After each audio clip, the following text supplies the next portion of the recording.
Or guys, ito po yung part 2 ng ating pong tutorial ng paano mag-deactivate, ayan po, ng ating pong Facebook account.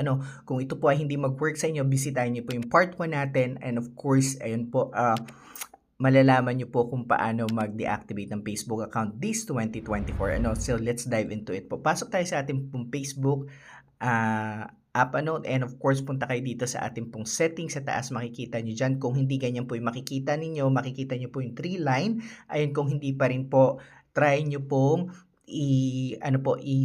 tawag dito, i-update yung inyo pong application. Punta kayo ng Play Store or visit kayo sa ating YouTube channel. Meron po tayong mga tutorial kung paano mag-update po ng ating pong Facebook account.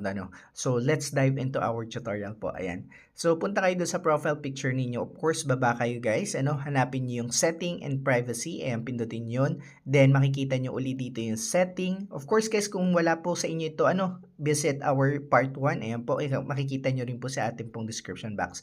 And of course, ayan po, pag opening nyo nung setting and privacy, makikita nyo ulit yung setting. Pindutin nyo yun. Ayan, pag pindot mo ng setting, makikita mo dito yung Meta Account Center. And of course, pindutin nyo yung See More in Account Center. So, pindutin nyo yun. Then, baba kayo, pero hanapin ninyo dito yung personal details. Ayan, nabubula na tayo. Personal details. Then, hanapin nyo dito guys yung account ownership and control. Ayan, pindutin nyo dito sa gilid. Alright, pagka pindot mo, makikita mo agad dito yung deactivation or deletion. Pindutin nyo yung arrow, of course. And pag pindot mo, makikita mo dito lahat ng account mo, ng Facebook account mo, pati yung naka-cross ninyo na cross-posting something na account, kasi si Instagram at saka si Facebook, they have the same platform.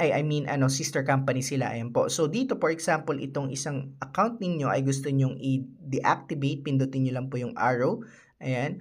So, pindutin nyo, makikita nyo na agad dito yung deactivate, ayan po, additional Facebook profile or delete kung gusto nyo. Pag naka-blue po na ganyan, ibig sabihin yun po ang de-deactivate ninyo. Your profile will be deactivated and your name and photos will be removed from the most thing you've shared on your Facebook by this profile. Ayan po, makikita nyo, pindutin nyo lang po yung continue. Ayan, makikita nyo po dyan. Of course, ilalagay nyo po yung password ninyo. Pagkalagay nyo yung password ninyo, continue lang kayo dun sa procedure. Then, madi-deactivate nyo na po yung inyo pong Facebook account. That's our tutorial. See you around guys. God bless you. Bye-bye. Thank you.